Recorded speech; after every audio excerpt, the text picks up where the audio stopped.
YBF have a baby mama, and I don't know what to do. Trigger warning, self-harm. YBF, 24 and I, 22, are in a 11 months relationship. We met him, year 2022. I did not know anything about his past, especially about his baby and his baby mama. They were not in an official relationship, but things happened. Noong time na yon, hindi pa siya nag-aaral, so he took part-time jobs para matustusan yung kailangan ng babae at ng baby. He cared for them, it was evident. He had to break up with the girl dahil hindi niya kinaya ang treatment na natatanggap niya from the girl that took toll on his mental health even before the pregnancy. May tendency si girl na manakit ng physical to the point na nagkakapasa. Nagkakaroon ng kalmot si Boy at nagwawala sa public place. Dumating pa sa point na pinunit pa ang damit na suot ni Boy. I kept thinking what if dahil to sa postpartum, but this all happened even before the pregnancy. I asked him what led the girl to have that kind of reaction. Sabi niya, every time hindi nasusunod ang gusto ni girl, she would display tantrums. At first, hindi ako makapaniwala sa ganong tendency ng babae. Aside sa pagiging pisikal ng babae, grabe pa raw siya magsalita. Since may past self-harm and suicidal tendencies si Boy, Emma now BF, he chose to leave the girl. Kinausap din ni Boy yung magulang ng babae para makapagpaliwanag sa breakup nila. I learned all about this last October lang. He wanted to tell me about this as soon as possible pero natatakot siya baka iwan ko siya because of this. His close friends who knew about this, kinukulit din siya para sabihin ito sa akin. I empathize with him kasi hindi naman talaga madaling sabihin ang ganitong bagay. But as much as empathize with him, it is overwhelming for me.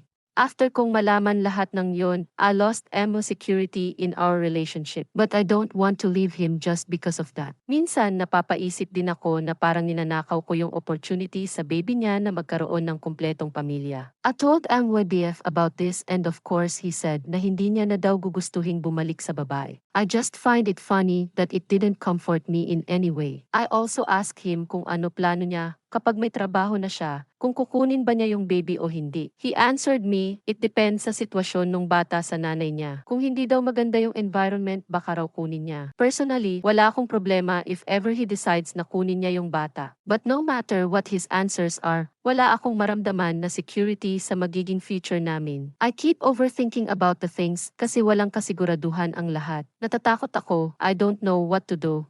P.S. Sorry if medyo magulo pagkwento ko. Until now overwhelmed and confused pa rin ako. You only learned about this recently lang. This kind of stuff should be brought up front. I'll break it off with him if I were you. Dala niya yan till pagtanda nyo kahit ikasal na kayo. Are you willing to shoulder that burden? Single dad here and I agree. This is something na sinasabi na agad before you even start dating someone. Takot baka di matanggap. Kung di ka tanggap then hindi ka tanggap kahit kailan mo pa sabihin yan. Ang balak kasi nung iba is pinapatagal itago hanggang dumating sa point na the other person loves them too much to break it off once nagkaalaman na. You don't hide something as big of a deal as having a kid. That's unfair to, isa, the other person and, dalawa, your kid kasi parang kinakahiya mo siya. Yes po. Nalaman ko to last October lang, and to be honest, I don't know what I'm willing to do for us. You definitely tell a potential JF, serious thing like a child in the first few dates not siyam months in. Para sakin, serious breach of trust yan. If I were you, I'll leave. Baggages are declared on the airport check-in, not on the take-off. Kung ganyan na ang nararamdaman mo, do him a favor and move on to someone else. There's no shame to have your preferences. Pero it's shameful to string someone along. Get out of the relationship while you still can. Believe me, it will never get better.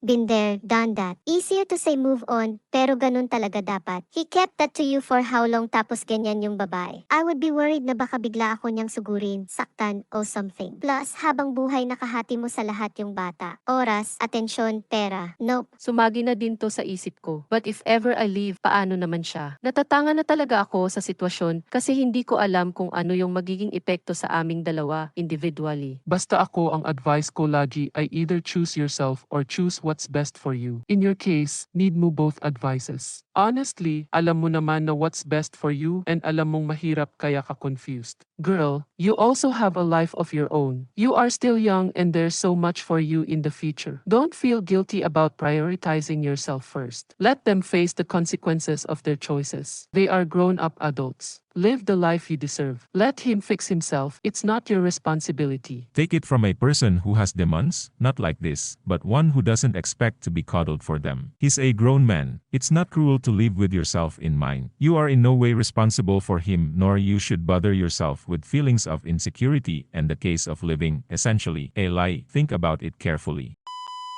Same situation. Kung di ko pa napaamin yung ex ko noon, di niya sasabihin na may anak na siya. If I were this sis, run kung ganyan pa lang di na niya masabi sa'yo. What more pa kapag tumagal pa relationship niyo? May I ask if you broke up with him the moment you found out? Hindi, pero nung nalaman ko na pangalawang babae na yung nabuntis niya at still buhay binata pa din siya. Nagsusustento pero wala man lang physical support sa anak niya. Iniwan ko at wala akong pake kung mag-anak siya ng mag-anak as long as di sa'kin. Sorry, pero ang gulo-gulo na nga ng buhay tas dadagdagan pa ng partner mo. Your relationship should be your safe place. Kahit mahal ko yan, di worth it over my peace of mind. If he's willing to hide something that huge from you, he would deceive you again. Not worth it, sis. Ikaw, anong gagawin mo kung nalaman mong may anak ang jowa mo after siyam months na naging kayo? Like, follow and subscribe para sa mga susunod pang videos. Ingat!